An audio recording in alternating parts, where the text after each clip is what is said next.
مرة واحد من الدعاة ذهب مرة كان عندهم مسجد يبنونه وبقي شيء من هذا المسجد يعني يحتاجون تبرعا، فقال يا جماعة من قال والله في فلان تاجر لكنه إنسان فاسق، إنسان لا يحب المسجد ولا الدعاة ولا الأئمة وهو يحارب هذا المسجد ولا يريد أن يبنى في حارتهم، ما يريد يسمع الأذان. قال إني ذاهب إليه أطلب منه تبرعا. قالوا يتبرع لك؟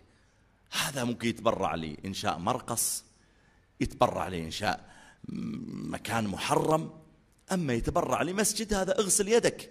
قال يا أخي أنا ألقي دلوي مع الدلاء، أرمي سنارتي يمكن الله يرزقني.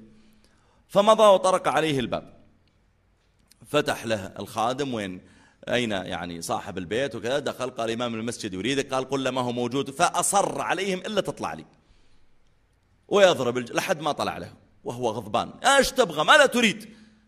قال والله الله يحفظك مساك الله بالخير كيف حالك حنا والله. قال طيب اخلص عليه ماذا تريد يعني ايش تبغى؟ صلاة أنا أصلي يعني أنا لازم أصلي عندكم مساجد كثير. ظن أنه سينصح ليش ما تصلي معنا.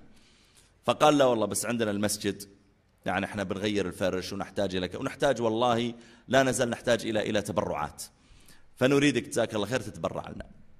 قال أتبرع المسجد اللي ينبني في الحارة عندي، الآن أنا مزعجني المسجد اللي في الحارة الثانية وتريد أكمل هالمسجد اللي في الحارة؟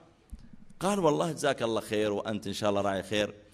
فهذا الغني وضع يدك كذا على جيبه وقال طيب افتح يدك. ففتح الشيخ يده، مد يده، ظن أن الرجال بيطلع يعني 10,000 20,000 يمشون حالهم بها، فإذا بهذا التاجر يبصق في يده، فمسحها الشيخ في صدره وقال هذه في وجهي وهذه لوجه الله، فماذا تضع فيها؟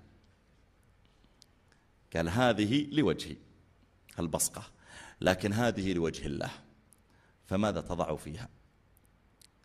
فكأنما سبحان الله يعني صب عليه ماء باردا أو شبك فيه كهرب، انتفض من انتفض يعني، وجلس وقت حتى يستوعب الكلمة. هالغني توفيق من الله وضبط للنفس. ثم قال أستغفر الله، أول مرة في حياتي يستغفر الظاهر من 40 سنة. أستغفر الله أستغفر الله أستغفر الله، أسجع أستغفر الله أستغفر الله أستغفر الله. ثم قال تفضل يا شيخ، الحين صرت شيخ والله جيد. ودخل الشيخ وضع له ضيافة. قال كم بقي عليكم بس في المسجد؟ قال والله كثير، احنا نبغى منك 10,000. قال كم اللي بقي؟ قال بقي علينا 160,000. قال هذا شيك 160,000 وأي شيء تحتاجونه. يقول أصبح الرجل من عمار المسجد. شوف يا جماعة، الذي يوفق حقيقة فعلا لاستعمال مثل هذه الأساليب الرفيقة اللينة المؤثرة ولا ينتصر لنفسه، لأن الله تعالى يقول قل هذه سبيلي أدعو إلى الله، ما قال أدعو إلى نفسي، لا أدعو إلى الله على بصيرة. أنا أدعو إلى الله، أنا أريدكم أن تطيعوا الله، أنا أريدكم أن تعظموا الله لا تعظموني أنا أريدكم أن تحبوا الله ليس تحبوني أنا أريدكم أن تقبلوا على الله لا تقبلوا علي المقصود الأعظم هو الله. فإن تفضل الله وتكرم علي ووضع لي قبولا بينكم فهو فضل من الله تعالى ومنه.